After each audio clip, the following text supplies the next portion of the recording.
امیر المومنین، آنکھ میں ایک شور ہے ماتم کے اثر سے، نکلا ہے جنازہ کوئی اللہ کے گھر سے۔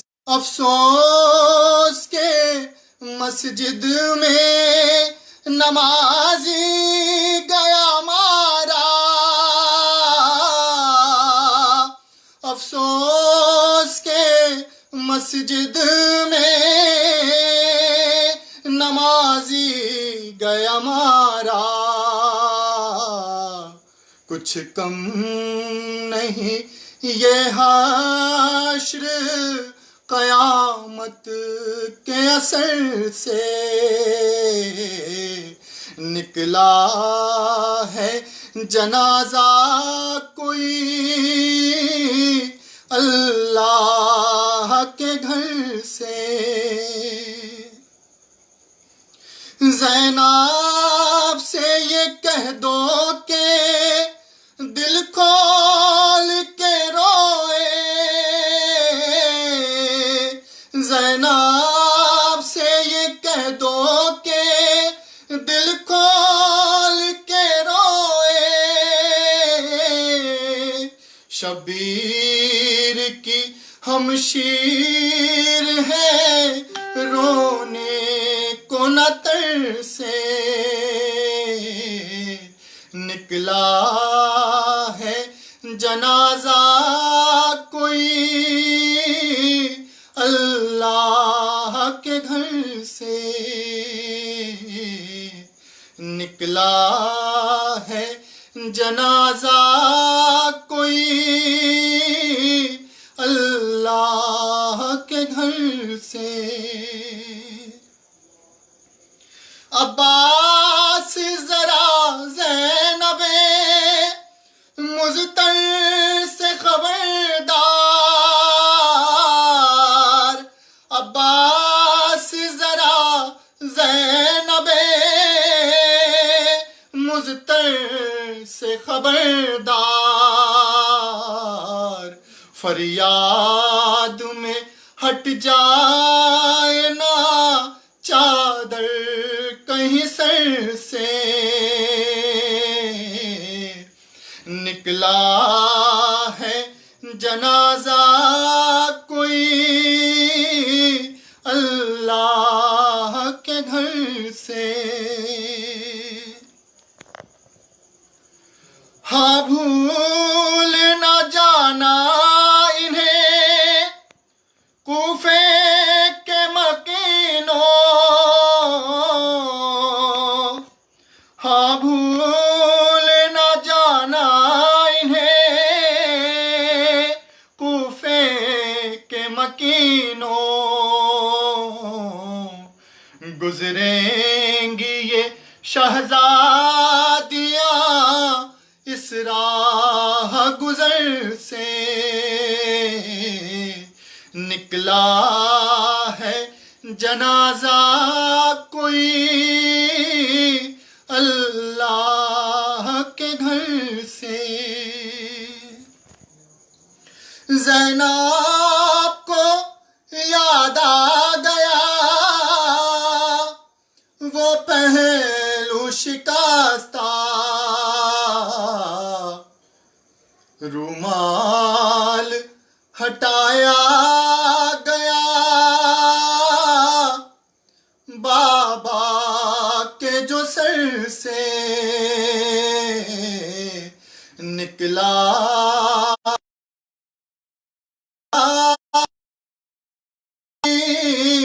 اللہ۔